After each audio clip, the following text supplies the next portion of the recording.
Amerikadagi bir qadar cho'ng oliy maktablardan bo'lgan George Mason universiteti qaramog'idagi Ali Vural Ak Islom tadqiqot markazining uyushtirishi bilan 4-aprel kuni mazkur universitetning Johnson markazida Xitoydagi islom dini temasida ilmiy muhokama yig'ini ochildi. Bu qatimqi yig'inga Amerika va Yevropadan kelgan bir qism olimlar va mutaxassislar qatnashgan bo'lib, bu qatimqi yig'in ikki bosqichga bo'lib ochildi. Yig'inning tushdan burunqi bo'ligi xalqlar, tekstlar va sadolar temasida bo'lib, buningda alohida ko'zga chiliqadigani yaqinqi yillardan buyon o'zining Uyg'ur muqomi haqidagi izlanishlari sababidan ko'p qatim Qashqar, Yakan qatorliq joylarda amaliy tekshirish bilan shug'ullangan Alice Andersonning ilmiy maqolasi bo'ldi. Uyg'urlar diyoridagi tabrikdan sukutgacha, madaniyat qirg'inchiligi va terrorlikqa qarshi xalq urushidagi vayronchiliklar temasidagi nutqida Indiana universitetining doktoranti Alice Anderson nuqtaliq qilib Uyg'ur muqomlari hamda uning taqdiri haqida so'z qildi. Bu so'zni boshlashdan burun Uyg'ur muqomlari haqidagi qisqa sin filmini ko'rsatish orqali yig'in ahliga Uyg'ur muqomlarining umumiy tasvirini taqdim etdi.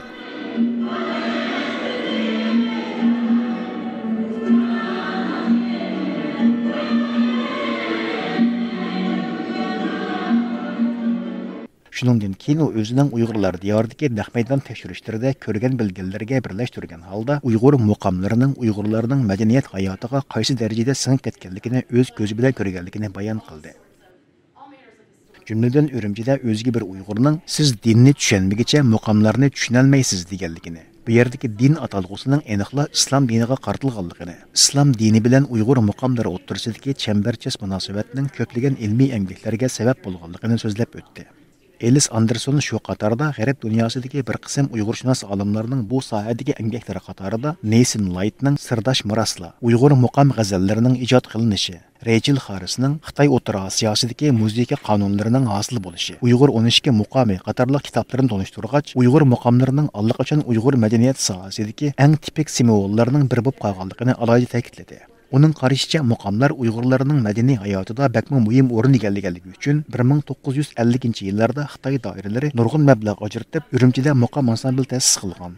Shuningdek, buningga munosabatlik ko'plagan xizmatlar ishlangan. Halbuki u oxirgi qatim Urumchiga borganda Uyg'ur muqomlari va buningga munosabatlik omillarning butunlay xalqning hayotidan siqib chiqarilganligini ko'rgan. Muqomlarning kishi qalbini eritib etadigan jazibalik sadolari islom diniga qarshi xalq urushida tadrijiy holda ko'zdan g'oyib bo'lishga yuzlangan. Yig'in oraliqidagi dam olishda biz Alice Anderson bilan ayrim suhbatlashdik. Suhbat jarayonida u o'zining Uyg'ur muqomlari hamda Uyg'ur san'atining kelgusi haqidagi qarashlarini bayon qilib o'tdi. Buning sababi bakın murakkab desakmi bo'ladi. Mencha mening fikrimda.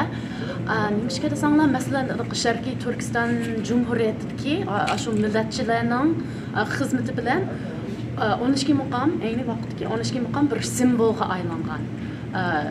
Uyg'urlarning madaniyati, Uyg'urlarning hayotini aks etadigan ashunday bir simvolga aylanib, ularning xizmati bilan. Ondan kommunistlarmi ularga o'xshash muqomni bu simvol qilamiz deb nurg'un shu xizmatlar orqali muqomni sahnalaштirish, kitoblarni, narsalarni nashr qildirish orqali Mening 12 muqomning simvollik ma'nosini texmo cho'nqurlashtirdi. Mening fikrim shunday. Bular o'zi qilgan ishlarni bu yo'q deyapti. Shu men hayron qoldim. Men bu yilning beshida yaqinda vatanga berib kelgan bir amerikalik do'stim angladim bu gapni. Bu muqomni yo'q qilyapti deb. Shu muqom kasbini Xinjiang san'at institutidan yo'q qilyapti. Shuni anglab haqiqat ishongim kelmadi.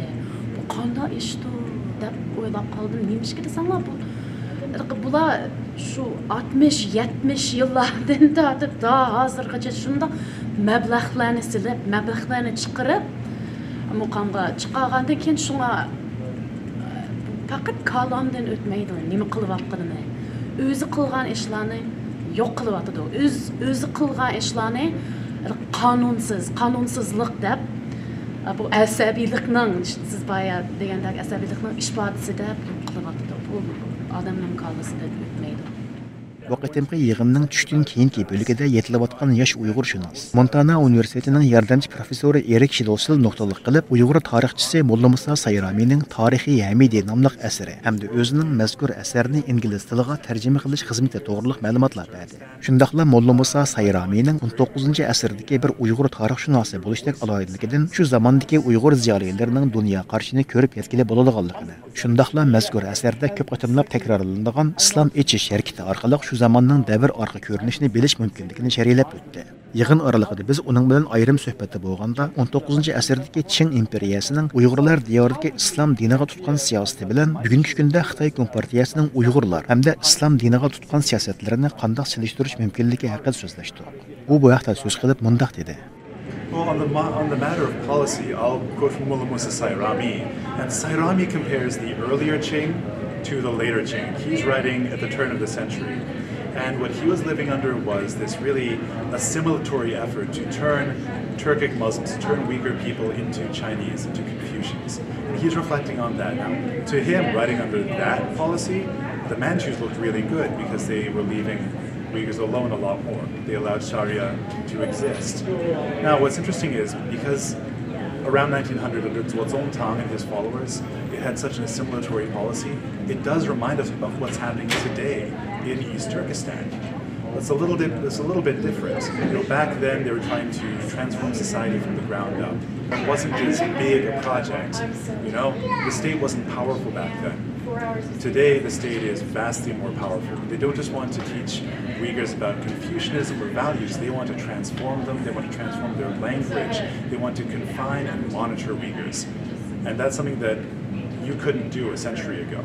Bu qitimqi yig'inda Yevropa va Amerikaning boshqa joylaridagi oliy maktablaridan kelgan bir qism mutaxassislar islom dinining Xitoydagi tarixiy taraqqiyotiga munosabatlik ahvollar haqida o'z qarashlarini bayon qilib o'tdi.